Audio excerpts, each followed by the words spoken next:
I wanted to show you my microblading setup. So these are all the things that I set up before we have a microblading appointment. So these are all the things on the special tray. So of course, my PPE, my mask and gloves that of course I'm always wearing. At different times throughout the appointment, I might ask you to take off your mask so that I can step back and see your whole face, not just looking at the eye. But for most of the procedure, it's totally fine for you to have your mask on. We worry about that when you're in. So other things, this is the actual microblading tool. It's called a blade, but really, I'm gonna go up real close. It's a series of teeny tiny needles, and I almost always use a curved needle. It allows me to make curves, and it also allows me to go forward and backward, which is really nice, especially when making like fluffy beginning brows. It works really great for that. I always use Tina Davies. I'll go into her a little bit more in another video, but I'm basically a groupie. She's like a brow hero. So this is the box that comes in. This is the actually this is the shader, and then this is the box of the needle blades that I primarily use. She's based out of Toronto. She is all about education. She's all about growing really great microblading professionals. I just believe really strongly in her product. So I use everything Tina Davies, all in her tools. I use her inks. It's called I Love Ink, and it's basically the combination of those colors work for everyone's brows. It's incredible. Oh, I'm just like, if I could go to a rock show of Tina Davies, I would be there. I'm going to go to her shop someday. Just wait. Next thing on my cart is things that we do during kind of actually microblading, is I do mapping. So unlike, there are some artists that you see on the line that do a lot of mapping. I do map, but I also kind of my personal shtick on microblading is that I want your brows to look as absolutely natural as possible, and I don't want them to look like they're stenciled. There are brows that are absolutely beautiful that are stenciled. It's just not the look that I create on people.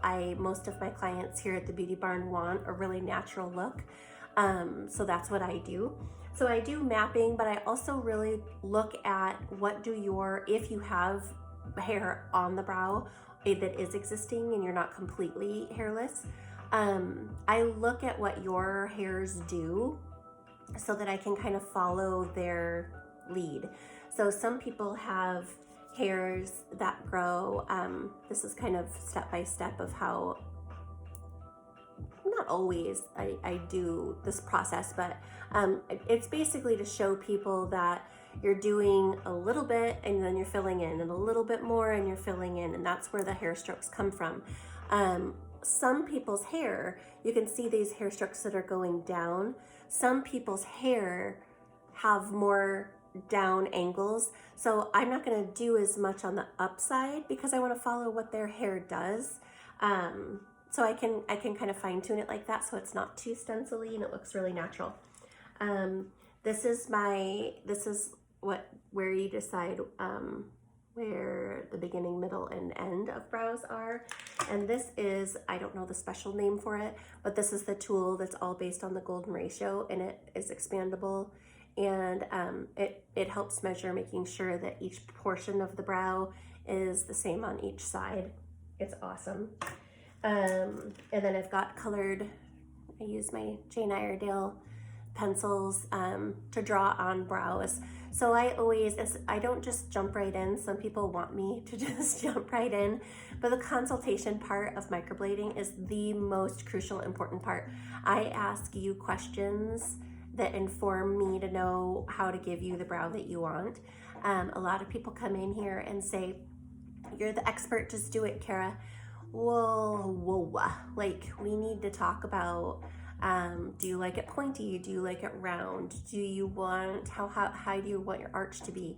Do you want me to work on the upside of your current eyebrows so that it gives you a little bit of a facelift? Hello. What color are we talking about? So there's lots of questions, and that I've over the years, I've become really good at knowing what questions give me the information that I need. One of the best ones that I have found that I ask you throughout the actual microblading appointment, not just in the consultation, but if you had a pencil in your hand, where would you go? So I often will draw like kind of a basic brow on you, and you go, okay, what do you think about this? And I'll do one eyebrow kind of bigger than the other, and we can talk about which one do you like more, which one do you like, why, do you like how this is bigger in this first part? All of those things that help me know exactly what you're looking for, because you have more opinion than you probably think. This is just green soap and water, just like for a tattoo.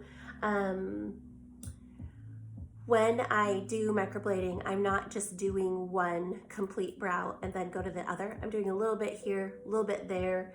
I'm dipping the tool in ink, and then I also do what I call an ink mask. So when I'm doing the microblading, I'm using obviously the needle side, and then I dip the other side in ink and I kind of push it in, making sure that ink is getting in to those hair strokes that we just created. I wipe that away, and so that's what that water and green soap liquid is for. And then I continue on to do more passes. I do numb clients before they come in. I either give it to you if you come in for a consultation prior to when we get started, or while we're doing the consult, I get you numbing. So it is a sensitive procedure. It's on your face. I really want you to be as comfortable as possible. But people love the numbing, so why not numb, right? I do have another secondary numbing solution that works really well once we've started. So if we get halfway through the appointment, and I can usually gauge pretty well when people are feeling really uncomfortable, then I just numb you up a little bit more once we're into the skin. This process is very forgiving. You would think of like, oh my gosh, I'm scraping hair strokes into your eyebrows. It looks pink, kind of like you got waxed. It does swell around those individual hair strokes, so the brow looks a little bit more solid than it will once that calms down. But I hear regularly, oh my gosh, I thought I was going to be like down for the day. You can go to the grocery store after your appointment and feel completely normal. So that's an awesome part about microblading. What else do I have here? I always have a toothpick on my tray, and that's because one of the great parts about the Tina Davies ink is that it does mix really well. So part of that is what I chart for each client so that we know what to do for your touch-up appointment. So that's another thing I want you to know, is that every microblading, it's $500 to do your brows, your initial set of brows, and that initial set includes your consultation, your first microblading appointment where we do the majority of the work, and then 6 weeks later we do a follow-up touch-up appointment. And that touch-up appointment is when we can kind of fine-tune your brows. You have worn them for 6 weeks, you know what you love, you know what you're ready for a little bit more of.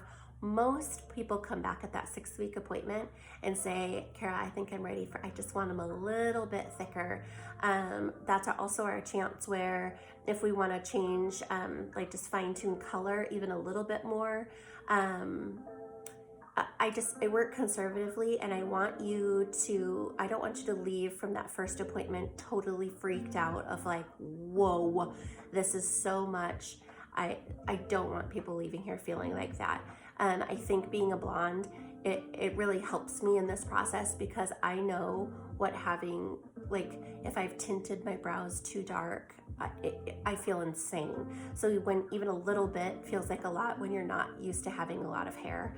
So I take the process slowly. I want you to come back for that 6-week appointment is necessary. And then I always tell people at that appointment, don't be a weirdo about if you need 3 more hairs somewhere, please let me know and come back in. You are my greatest marketing tool. You loving your eyebrows and talking to people about the process and how happy you are with your brows is the best thing for me. So let's get them perfect so that you're walking around just loving them, okay? I think that's all about my tray. I just really love this, if you can't tell. Ask me questions if you have any.